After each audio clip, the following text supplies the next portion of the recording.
ክርስቲያን ወገኖቻችን ከራሳችሁ መጽሐፍ ዛሬ ይዘንላችሁ የመጣነው መረጃ ለመወሰን በጣም እንደሚከብዳችሁ እርግጠኛ ነኝ። ወይም ነብዩ መሐመድን አለይሂ ሰላቱ ሰላም እውነተኛ ነብይ ብላችሁ ክብሩን አውቃችሁ ትቀበላላችሁ ወይም የገዛ መጽሐፋችሁን ይሄ መጽሐፍ ቅዱስ ሊሆን አይችልም ብላችሁ መካድ አለባችሁ።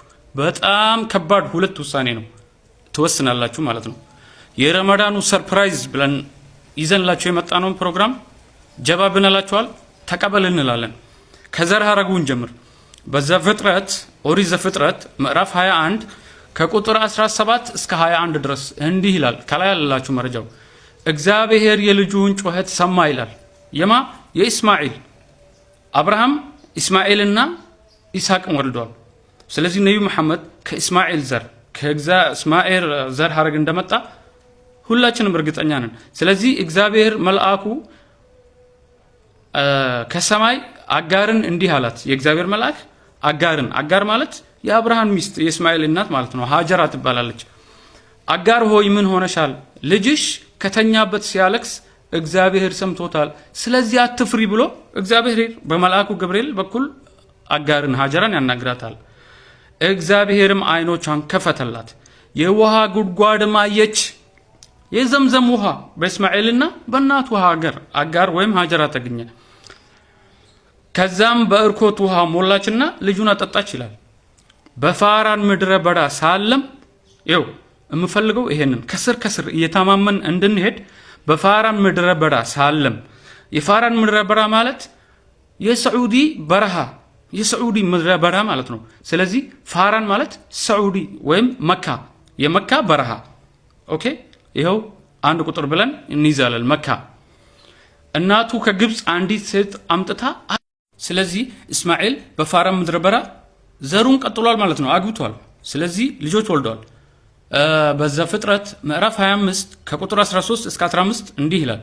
የእስማኤል ልጆች ስም እንደ እድሜያቸው ቅድመ ተከተል እንዲህ ነው ይላል።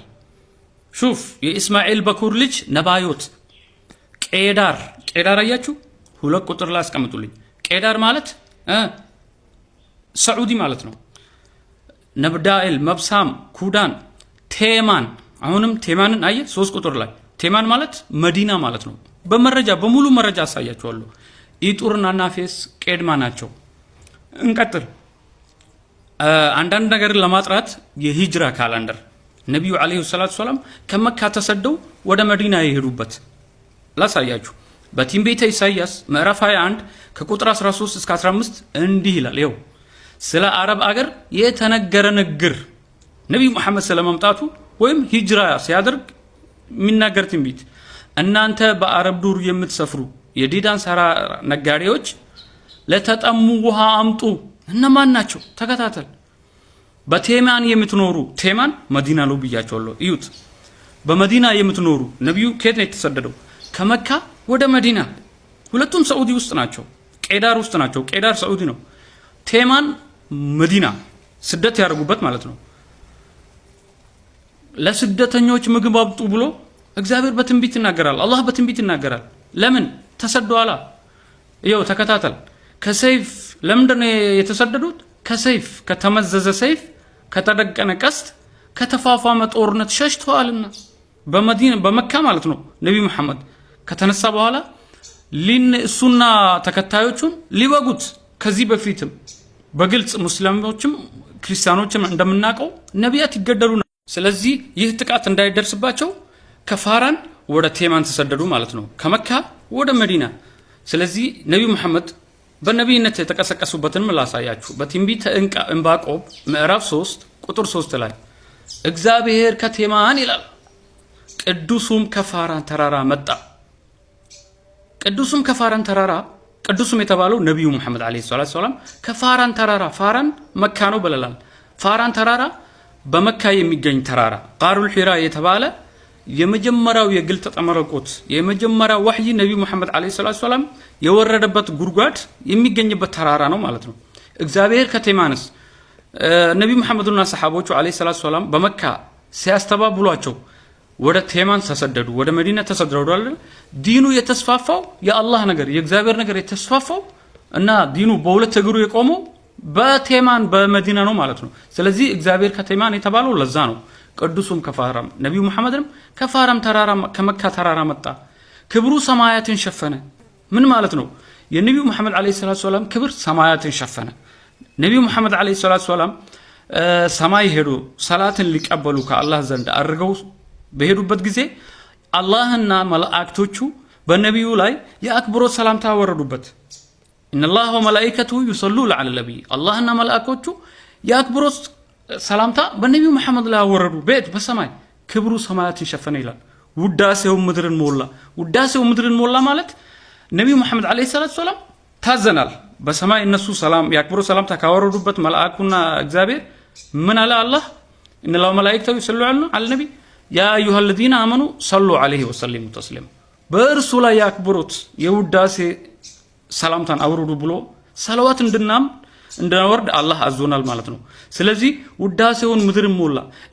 እስቲ መስክሩ የትኛው ደቂቃ ነች በአለማችን ላይ በነብያችን አለይሂ ሰላቱ ሰላም የውዳሴ ሰላዋት ሳናወርድ ምታልፈው በፈለከው ዓለም ሂድ በየቀኑ በየደቂቃው የውዳሴ ሶላቷት ይወርድበታል ውዳሴው ምድርን ሞላ ነው በትንቢተ ኢሳይያስ ምዕራፍ 42 ከቁጥር 11 እስከ 12 ነብዩ መሐመድ ይዟቸው ለመጣ የሚለውን እንከታተል በመድረ በዳውና ከተሞቹ ድምጻቸውን ከፍ ያድርጉ ለምን ቄዳር ያለችበት መንደር ደስ ይበለው ምንድነው ይሄ ብስራት የሴላ ህዝቦች በደስታ ይዘምሩ ምን ማለት ነው ቁርአንን ያንብቡ ነው ከተራሮች ራስ ላይ ይጩሁ ምን ይበሉ ክብር ለእግዚአብሔር ይስጡ ይላል ምን ማለት ነው አዛን ያርጉ ይሄው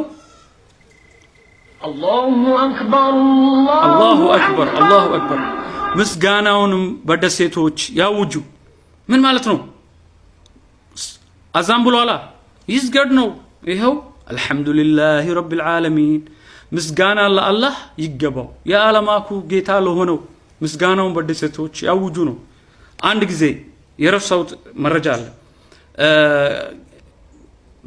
መልአኩ ገብርኤል ቃሩል ሂራ ላይ በፋራን ተራራ ላይ መጥቶ ነብዩ መሐመድን ቁርአንን ሲሰጠው አንብብ ሲለው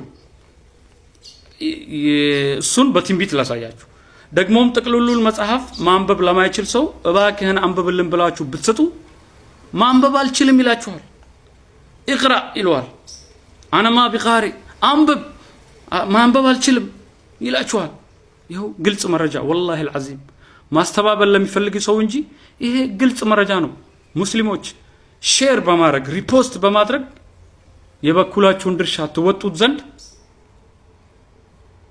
አደራ ያላችኋለሁ ይሄንን ሁለት ውሳኔ እንዳትረሱ